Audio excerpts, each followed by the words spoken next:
નમસ્કાર, આપ જોઈ રહ્યા છો ન્યૂઝ 18 ગુજરાતી। હું છું આપની સાથે દીપા શર્મા। દિલ્હીથી સમાચાર। ભાજપના સંગઠન પર્વને લઈ મહત્વની બેઠક। દિલ્હીમાં એક દિવસીય વર્કશોપ। ભાજપના રાષ્ટ્રીય અધ્યક્ષ જેપી નડ્ડાએ બેઠક બોલાવી। ગુજરાત પ્રદેશ અધ્યક્ષ સીઆર પાટીલ હાજરી આપશે। સંગઠન મહામંત્રી રત્નાકરની ટીમ ભાગ લેશે। તમામ પ્રદેશ અધ્યક્ષો, સંગઠન મહામંત્રીઓ, સંગઠન પર્વના અધિકારીઓ ભાગ લેવાના છે। બૂથ પ્રમુખો સુધીની રચના 30 નવેમ્બર સુધીમાં પૂર્ણ થશે। મંડળ જિલ્લા અધ્યક્ષો નિયુક્તિ માટેના કાર્યક્રમની જાહેરાત થશે। જિલ્લા અધ્યક્ષો બાદ પ્રદેશ અધ્યક્ષોની નિયુક્તિ થશે। ટૂંક સમયમાં ગુજરાત ભાજપને નવા પ્રદેશ અધ્યક્ષ મળશે તેવી જાણકારી। સંવાદદાતા ગૌતમ શ્રીમાળી જોડાઈ ગયા છે વધુ જાણકારી સાથે। ગૌતમ, ભાજપનું આ સંગઠન પર્વ અને તમામ જે ઝોન છે તેને નવા અધ્યક્ષ મળશે। ગુજરાતને લઈને શું જાણકારી? ચોક્કસથી ભારતીય જનતા પાર્ટીનું અત્યારે સંગઠન પર્વ ચાલી રહ્યું છે। શરૂઆત તેની પ્રાથમિક સદસ્યતા અભિયાન અંતર્ગત થઈ હતી। તેમાં 1 કરોડથી પણ વધારે જે સદસ્યો જે છે તે જોડાયા હતા અને ત્યારબાદ ભારતીય જનતા પાર્ટીનું સક્રિય સદસ્યતા અભિયાન જે છે તે કાર્યરત છે। તે વચ્ચે હવે આજે એક મહત્વની બેઠક જે છે તે મળવા જઈ રહી છે। એટલે કે આ સંગઠન પર્વ અંતર્ગતની મહત્વની બેઠક છે। એટલે કે તેની એક દિવસની વર્કશોપ જે છે તે દિલ્હી ખાતે આજે યોજાવાની છે। દિલ્હીમાં રાષ્ટ્રીય અધ્યક્ષ જેપી નડ્ડાના અધ્યક્ષ સ્થાને આજે બપોરે 12 વાગે બેઠક મળવાની છે। તેમાં રાજ્ય સહિત દેશના તમામ પ્રદેશના અધ્યક્ષોને હાજરી આપવા માટેનું ફરમાન કરવામાં આવ્યું છે। એ રીતે સંગઠનના મહામંત્રીઓ જે છે તેઓ પણ આ બેઠકની અંદર ભાગીદાર જે છે તે થવાના છે। પ્રદેશ પ્રમુખ સીઆર પાટીલ પણ આ બેઠકની અંદર હાજરી આપવાના છે। એ જ રીતે સંગઠન મહામંત્રી રત્નાકર જે છે તે અને ચૂંટણી ઇન્ચાર્જ ઉદય કાનગડની ટીમ જે છે તે આ બેઠકની અંદર ઉપસ્થિત રહેવાની છે। મહત્વનું એ છે કે બૂથ પ્રમુખોની રચના જે છે તેની નિયુક્તિ અંતર્ગતની આ મહત્વની બેઠક જે છે તે મળવાની છે અને તે અંતર્ગત તેના કેવી રીતે નિયુક્તિ થાય અને તેના જે કાર્યકારી જે છે તેની ચર્ચા જે છે તે થશે। ભારતીય જનતા પાર્ટી મંડળ, જિલ્લા પ્રમુખ અને આ પ્રકારની નિયુક્તિ જે છે તેની શરૂઆત કરતી હોય છે। સક્રિય સદસ્યતા અભિયાન બાદ આ પ્રકારનો દોર જે છે તેની શરૂઆત થશે અને ત્યારબાદ તેની જાહેરાત પણ થશે। જિલ્લા અધ્યક્ષો બાદ પ્રદેશ અધ્યક્ષની નિયુક્તિ જે છે તે પણ થશે। ભાજપ નવા રાષ્ટ્રીય અધ્યક્ષ જે છે તે મળી શકે છે અને એ જ રીતે ગુજરાતમાં પણ નવા અધ્યક્ષ જે છે તો મળે તો નવાય નહીં। અત્યારે હાલ ભારતીય જનતા પાર્ટીનું જે સંગઠન પર્વ જે છે તે પૂરજોશમાં ચાલી રહ્યું છે। 1 દિવસની આ મહત્વની બેઠક મળશે અને બેઠક બાદ જિલ્લા અને તાલુકા કક્ષાના દોર જે છે નિયુક્તિના તેને શરૂઆત થશે। જી આભાર ગૌતમ જાણકારી આપવા માટે। આગળ વાત સોમનાથમાં મંથનની।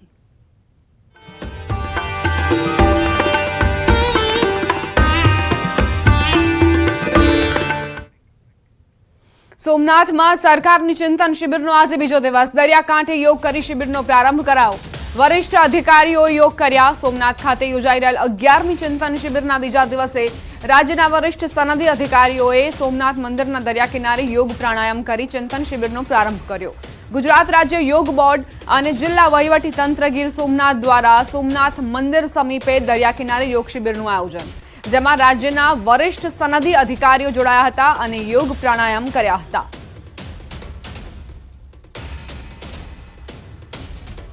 દરિયાકાંઠે યોગ કરીને ચિંતન શિબિરનો પ્રારંભ કરવામાં આવ્યો। વરિષ્ઠ અધિકારીઓ યોગ કર્યા। સોમનાથમાં રાજ્ય સરકારની 11મી ચિંતન શિબિરનું આયોજન કરવામાં આવ્યું છે। આજે બીજો દિવસ છે અને શરૂઆત જ યોગથી કરવામાં આવી। દાહોદના લીમડીનગરના વેસ્ટ લાકડાના ગલ્લામાં આગ લાગી। આગ લાગતા જ આસપાસ પડેલો કચરો સળગ્યો। ગલ્લાના ઉપર વીજડીપીની મેઇન લાઇન હોવાથી સ્થાનિકો દ્વારા તાત્કાલિક પાણીનો મારો ચલાવીને આગ બુઝાવવાના પ્રયાસ કરાયા। સદભાગે મોટી જાનહાનિ ટળી। ભીષણ આગના કારણે જ તલાટી સહિત અધિકારીઓ પહોંચ્યા હતા।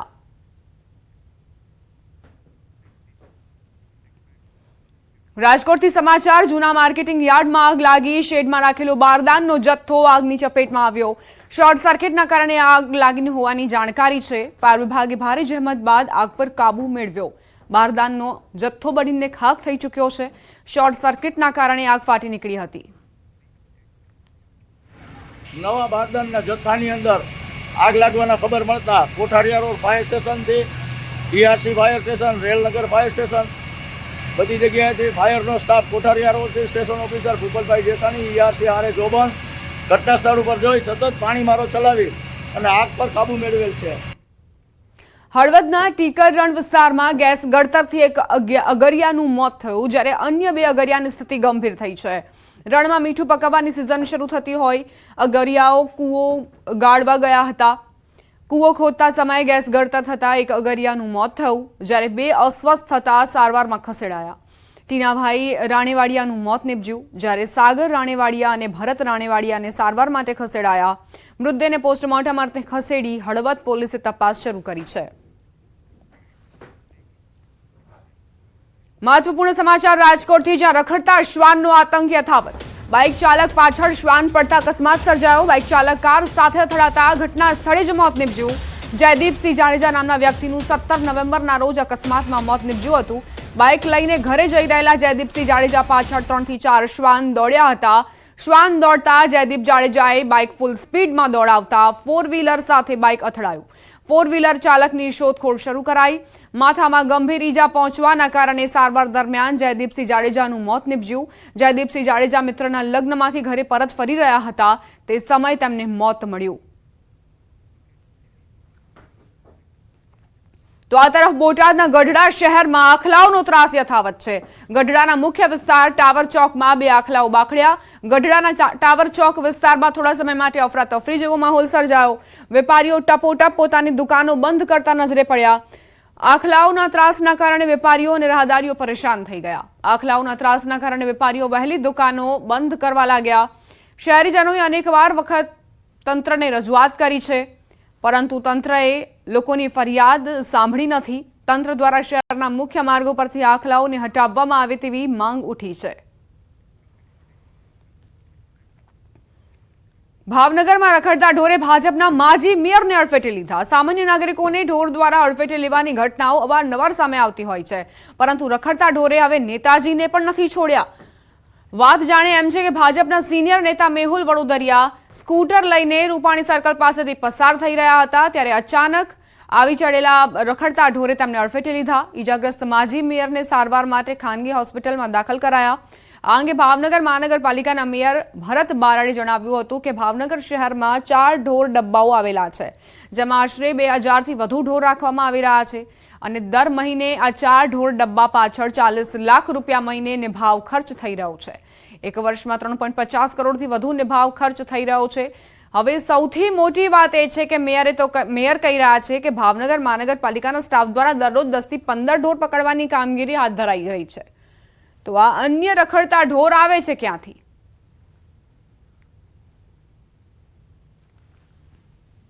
2200 ઢોર આપણે ગૌશાળામાં પણ મોકલ્યા છે, અને દરરોજ 10 થી 12 ઢોર આજે પણ આપણે પૂરી રહ્યા છીએ, પકડી રહ્યા છીએ.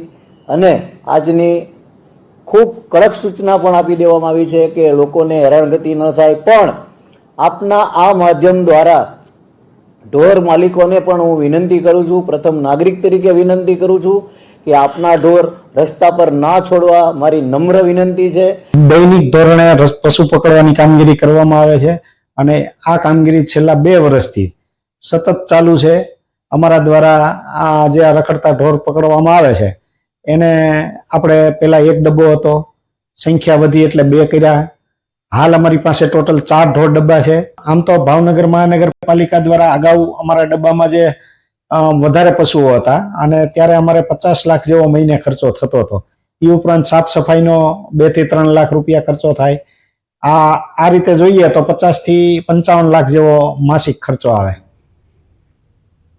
તો ભાવનગરમાં નેતાજીને પણ રખડતા ઢોરે નથી છોડ્યા. અહીં નેતાજી અડફેટે આવતા જ હવે એવો દાવો કરવામાં આવી રહ્યો છે કે દરરોજ 10 થી 15 ઢોર પકડવામાં આવી રહ્યા છે, પરંતુ સવાલ અહીં એ કે આ ઢોર ક્યાંથી આવી રહ્યા છે જ્યારે ઢોર પકડવાની કામગીરી ચાલી રહી છે. તો 3 અલગ અલગ તસવીરો આપને દર્શાવી રહ્યા છીએ. રાજકોટમાં કઈ રીતે એક વ્યક્તિને મોતને ભેટવું પડ્યું. અહીં 3 થી 4 જે શ્વાન હતા તે પાછળ પડતા જ વ્યક્તિએ બેલેન્સ ગુમાવ્યો, પૂરપાટ ઝડપે બાઇક દોડાવી અને કાર સાથે અકસ્માત થયો. બીજા દ્રશ્યો છે આખલાના આતંકની, જ્યાં બોટાદમાં વહેલા જ વેપારીઓને પોતાની દુકાનો બંધ કરવી પડે છે આખલાઓના ત્રાસના કારણે. વારંવાર લોકોએ રજૂઆતો કરી છે, તેમ છતાં પણ પ્રશાસનને કંઈ જ સાંભળવામાં રસ નથી. તો આ તરફ ભાવનગરમાં માજી મેયરને રખડતા ઢોરે અડફેટે લેતા જ હવે પ્રશાસન જાગે તેવી લોકોને આશા છે. મહત્વપૂર્ણ સમાચાર. ખ્યાતિ હોસ્પિટલ કાંડના આરોપી કાર્તિકના નિવાસે તપાસનો ધમધમાટ તેજ. ક્રાઇમ બ્રાન્ચની ટીમને કાર્તિકના ઘરેથી દારૂની બોટલ મળી. સિંધુ ભવન રોડ વિસ્તાર ખાતે મકાનમાં પોલીસે તપાસ કરી હતી. તપાસ દરમિયાન દારૂની બોટલ અને પોકરના કોઈન મળ્યા. ખ્યાતિ હોસ્પિટલના ઓપરેશન કાંડ સાથે સંકળાયેલો છે આરોપી કાર્તિક ફરાર છે ઘણા સમયથી. પોલીસની ટીમો તેની શોધખોળ કરી રહી છે. ઘરે ત્રણ મોંઘી દાટ કારો ઉભેલી જોવા મળી હતી. બંગલોમાં અવરજવર માટે લિફ્ટની વ્યવસ્થા સાથે મિની થિયેટર પણ બનાવાયું હતું. હાલ આરોપી કાર્તિક પટેલ વિદેશમાં હોવાની પોલીસને માહિતી છે.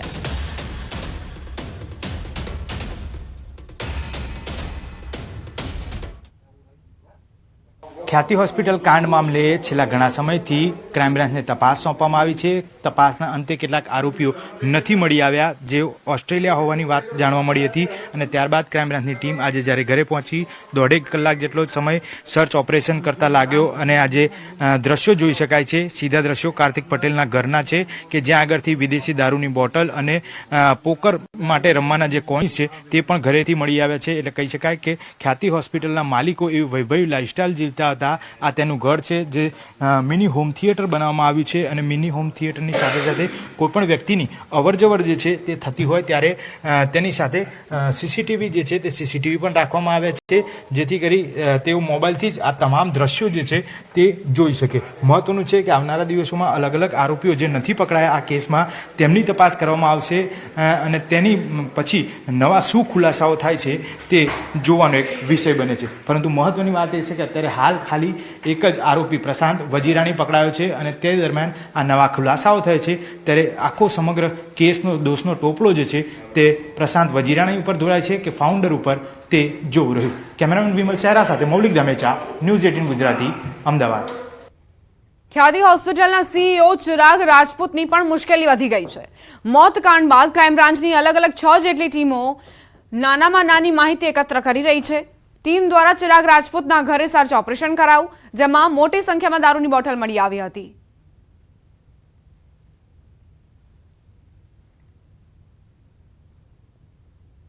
અમદાવાદમાં ખ્યાતિ હોસ્પિટલ કાંડ બાદ હવે જે તપાસનો ધમધમાટ ચાલી રહ્યો છે તેમાં એક બાદ એક આરોપીના નિવાસ સ્થાને તપાસ કરવામાં આવી રહી છે. બે અલગ અલગ તસવીરો તમારી સમક્ષ. એક તરફ કાર્તિકના ઘરેથી પણ દારૂની બોટલ મળી. આરોપી કાર્તિકના નિવાસ સ્થાનેથી બોટલો મળતા જ અનેક સવાલ ઉઠ્યા અને સાથે જ આરોપી સીઈઓ ચિરાગ રાજપૂતના ઘરે પણ તપાસ કરાઈ, જ્યાં દારૂની બોટલો જોવા મળી છે. સવાલ અહીં એ થઈ રહ્યો છે કે વૈભવી લાઇફસ્ટાઇલ જીવવાના આદિ બની ચૂકેલા ડોક્ટર્સ આખરે કેમ દર્દીઓના જીવ જોખમમાં મૂકતા રહ્યા? અમદાવાદ ખ્યાતિકાંડના આરોપી પ્રશાંત વજીરાણીના 25 નવેમ્બર સુધી રિમાન્ડ મંજૂર કરવામાં આવ્યા છે. હોસ્પિટલના સર્ચ દરમિયાન અનેક કૌભાંડો ખુલ્યા. અમુક દર્દીઓની ફાઇલમાંથી એન્જિયોગ્રાફી ચાર્ટ મિસિંગ છે. ફાઇલોમાં આરોપી ડોક્ટર પ્રશાંત દ્વારા તેમના હોદ્દા અને રજિસ્ટ્રેશન અંગેના સ્ટેમ્પ લાગેલા છે, જે સ્ટેમ્પ હોસ્પિટલમાં મળી નથી આવ્યા. આ તમામની તપાસ કરવામાં આવશે. વધુમાં ક્રાઇમ બ્રાન્ચ આરોપીના બેંક એકાઉન્ટમાં થયેલા નાણાં વ્યવહારની પણ તપાસ કરશે. હાલ તો આરોપીના 7 દિવસના રિમાન્ડની માંગ સામે કોર્ટે 25 નવેમ્બર સુધી રિમાન્ડ મંજૂર કર્યા છે. હવે સવાલ ઉઠી રહ્યા છે કે એક આરોપી તો ઝડપાયો, તેના રિમાન્ડ પણ મંજૂર થઈ ગયા, પણ અન્ય આરોપીઓ ક્યાં છે? આટલા દિવસો બાદ પણ પકડથી દૂર છે. આવા અનેક સવાલ ઉઠ્યા છે. બેંકના એકાઉન્ટમાં પૈસાઓની લેવડ દેવડ છે, તો એ પૈસાની લેવડ દેવડ ક્યાંથી આવેલી છે, કોના મારફતે છે, એની તપાસ કરવાની હતી. વધુમાં એને એન્જિયોગ્રાફી જે ચાર્ટ બનાવ્યા છે એ ચાર્ટ ફ્રોડ હાલ તપાસ દરમિયાન મળી આવેલા છે કે આ બધા ફ્રોડ ચાર્ટ બનાવ્યા છે. સીડીની અંદર 30% 40% બ્લોકેજ દર્શાવવામાં હતું. અને એમને જે ચાર્ટ ઉપર એન્જિયોગ્રાફી ચાર્ટ જે બનાવ્યા છે પોતાના હસ્તાક્ષરમાં, એ ખોટા બનાવ્યા છે. તેમાં 80-90% બ્લોકેજ બતાવીને દર્દીઓને બીવરાવીને પ્રધાનમંત્રીની જે યોજના હતી એ યોજનાનો લાભ મેળવવાની આ બધાએ આખું સુયોજિત કહેવાય ને એને ઇકોનોમિક ઓફેન્સ સાથે જોડાયેલો છે. વધુમાં સિસ્ટમેટિક ફ્રોડ કર્યું છે. આની અંદર દરેક વ્યક્તિનો કિરદાર અલગ અલગ રીતે આવે છે. એટલે તપાસના મૂળ સુધી પહોંચવા માટે તપાસ કરનાર એજન્સી દ્વારા દિન 7ની રિમાન્ડની માગણી કરવામાં આવેલી. આજરોજ નામદાર કોર્ટે બંને પક્ષોને સાંભળીને વિગતવારનો ઓર્ડર કર્યો છે અને 25 તારીખ 4 વાગ્યા સુધીના રિમાન્ડ ફર્ધર રિમાન્ડ મંજૂર કરવામાં આવેલા છે. રોકાઈશું એક નાનકડા વિરામ માટે. આપ જોતા રહો ન્યૂઝ 18 ગુજરાતી.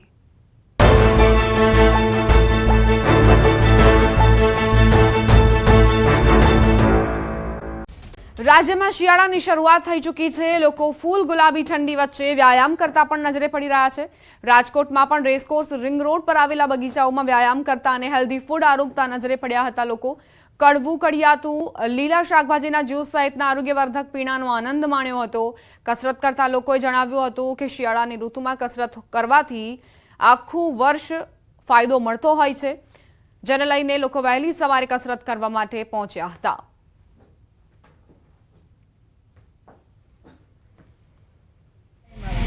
શિયાળાની શરૂઆત થઈ ગઈ છે ત્યારે રાજકોટ શહેરમાં પણ જે છે લોકો છે ત્યારે સૂપ, કડું કડિયાતું તેમજ અલગ અલગ જ્યુસનો જે છે આનંદ માણી રહ્યા છે.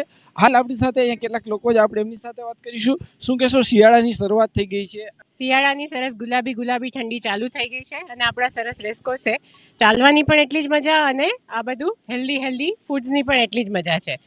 જ્યારે આપણે આ બધું જ્યુસ વગેરે પીતા હોય છે તો આપણી ઇમ્યુનિટી સ્ટ્રોંગ રહેવામાં હેલ્પ થતી હોય છે, એનર્જી આખો દિવસ રહેતી હોય છે. ઠંડીના વજહથી જે મસલ્સ આપણા અકળાઈ જતા હોય છે તો એના ગ્રીન જ્યુસ વગેરે પીવાથી અને ગરમ કાંઈ પણ શરદી જેવું પીવાથી બોડી સરખું રહેવામાં હેલ્પ થતું હોય છે. શિયાળાની અંદર જે તમે એક્સરસાઇઝ કરો છો, જે હેલ્ધી ફૂડ લ્યો છો, એ તમને આખું વર્ષની એનર્જી પ્રોવાઈડ કરે છે. વડીલો કહી ગયા છે કે શિયાળાનું ખાણું એ બહુ જરૂરી છે. એટલે આખા વર્ષનું તમે ઇન્વેસ્ટમેન્ટ શિયાળામાં કરી શકો છો. ચાલવું, હેલ્ધી ફૂડ લેવું, એક્સરસાઇઝ કરવી બહુ જ જરૂરી છે. શિયાળા દરમિયાન જે વધુમાં વધુ પોતાનું હેલ્થ છે તેમને સ્ટ્રોંગ બનાવતા હોય છે. હાર્દિક જોશી, ન્યૂઝ 18 ગુજરાતી, રાજકોટ. આ સાથે જ બુલેટિનમાં અત્યારે બસ આટલું જ. વધુ અપડેટ્સ માટે આપ જોતા રહો ન્યૂઝ 18 ગુજરાતી.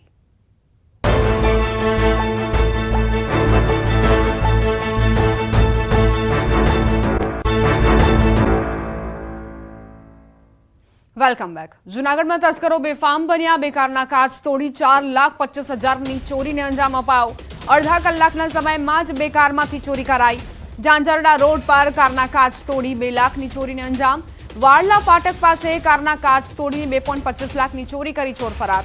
ડીવાયએસપી, એલસીબી સહિતના સ્ટાફે ઘટના સ્થળે પહોંચી તપાસ હાથ ધરી હતી. વડોદરામાં એસઓજીએ કોર્પોરેશનના વાહનમાંથી ડીઝલ ચોરીનું કૌભાંડ ઝડપી પાડ્યું. છેલ્લા 2 મહિનાથી વ્હીકલ પુલના 2 ડ્રાઈવરો ડીઝલની ચોરી કરતા હતા.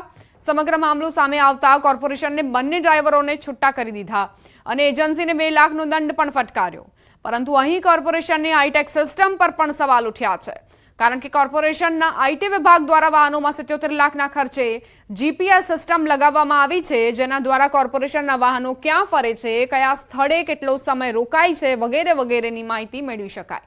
પરંતુ લાખો રૂપિયાના ખર્ચે લગાવાયેલી સિસ્ટમ કૌભાંડ નથી પકડી શકતી, જેને લઈને વિપક્ષે આકરા પ્રહાર કર્યા. વિપક્ષે મનપાની કાર્યવાહી પર પણ સવાલ ઉઠાવ્યા અને એજન્સીને છાવરવાનો આરોપ મૂક્યો. જોકે વડોદરા મનપાના સ્ટેન્ડિંગ કમિટીના ચેરમેને જણાવ્યું કે કૌભાંડને લઈ દંડ ફટકારી કાર્યવાહી કરી છે. વાહનોમાં મોનિટરિંગનું કામ એજન્સીને સોંપવામાં આવ્યું છે, પરંતુ હજુ તમામ વાહનોમાં આ સિસ્ટમ નથી શરૂ થઈ. આગામી સમયમાં તમામ વાહનોનું મોનિટરિંગ કરીને ડીઝલ ચોરી જેવી ઘટનાઓ પર નજર રાખવામાં આવશે, તેમ કહી ક્યાંક ને ક્યાંક બચાવ પણ કર્યો હતો. જીપીએસ હમણાં જ લગાડ્યા છે, જો એકાદ મહિના જેવું થયું છે, બધા વ્હીકલમાં લગાડ્યા અને આ રિપોર્ટિંગ અત્યાર સુધી થયું નથી. પહેલી વખત અમે કરવાની કોશિશ કરી રહ્યા છે અને આ જે કંપનીએ જીપીએસ લગાડ્યા છે એ જ કંપની પાસે રિપોર્ટિંગ થાય અને એનો સ્કિલ્ડ મેન પાવરનો ઉપયોગ કરવાની વિચારણા ચાલી રહી છે. કે ભાઈ સિસ્ટમ એવી હોવી જોઈએ કે તમે જે પ્રમાણે કીધેલું એ પ્રમાણે હોવું જોઈએ. જો જીપીએસ સિસ્ટમ ના ચાલતું હોય તો 2 લાખનું દંડ કેમ? બ્લેક લિસ્ટ કરો અને અત્યાર સુધી જે કંઈ બી આટલા ટાઈમની અંદર જે કંઈ બી બન્યું હોય એ બધાના પર મોનિટરિંગ કરી, ચેકિંગ કરી અને વિજિલન્સની તપાસ સોંપો. સ્માર્ટ સિટી વડોદરાના કોર્પોરેશનના આઈટી વિભાગના અધિકારી કરતાં ઓછું ભણેલા અને ચોરીની વૃત્તિ ધરાવતા જે કર્મચારીઓ છે તેઓ આઈટી વિભાગના અધિકારી કરતાં વધારે હોશિયાર હોય તેમ લાગી રહ્યું છે. આવું એટલા માટે કહેવું પડી રહ્યું છે કે આઈટી વિભાગ દ્વારા લાખો રૂપિયા ખર્ચીને આ કોર્પોરેશનના તમામ જે વાહનો છે તેમાં જીપીએસ સિસ્ટમ જે છે તે લગાવવામાં આવી હતી. આ જીપીએસ સિસ્ટમ લગાવવાનો ઉદ્દેશ્ય એકમાત્ર હતો કે વાહન ક્યાંથી નીકળે છે, ક્યાં જાય છે, કઈ જગ્યા પર કેટલો સમય રોકાય છે, વાહનમાં ડીઝલ કેટલી માત્રામાં ભરવામાં આવ્યું, કેટલા કિલોમીટર વાહન ચાલ્યું અને કેટલું ડીઝલ વપરાયું, આ તમામ હિસાબ કિતાબ લગાવવા માટે અને હિસાબ કિતાબ રાખવા માટે લગભગ 77 લાખ રૂપિયાના ખર્ચે આ જે જીપીએસ સિસ્ટમ છે તે તમામ વાહનો પર લગાવવામાં આવી હતી, પરંતુ જે કોર્પોરેશનના ચોરીની વૃત્તિ ધરાવતા જે કર્મચારી છે તેમને કોર્પોરેશનનું જ કરી નાખ્યું અને કોર્પોરેશનના વાહનમાંથી ડીઝલ ચોરી કરવાનું કૌભાંડ જે છે તે આચરી નાખ્યું. એસઓજી દ્વારા જે 2 કોર્પોરેશનના કર્મચારી છે તેમની ધરપકડ કરવામાં આવી હતી અને તેમની ધરપકડ કર્યા બાદ એવો ખુલાસો થયો હતો કે તેમના દ્વારા કોર્પોરેશનના વાહનમાંથી છેલ્લા 2 મહિનાથી જે ડીઝલ છે તેની ચોરી જે છે તે કરવામાં આવતી હતી. ત્યારે ચોક્કસ વાત છે કે વડોદરા મહાનગરપાલિકાના સ્માર્ટ અધિકારીઓ સ્માર્ટનેસની વાતો ભલે કરતા હોય, પરંતુ તેમના કરતાં એટલે કે આઈટી વિભાગના જે અધિકારી છે તેમના કરતાં ઓછું ભણેલા ચોરીની વૃત્તિ ધરાવતા જે કર્મચારીઓ છે તેઓ વધુ હોશિયાર હોય તેમ લાગી રહ્યું છે. હાર્દિક દીક્ષિત, ન્યૂઝ 18 ગુજરાતી, વડોદરા. મોરબીના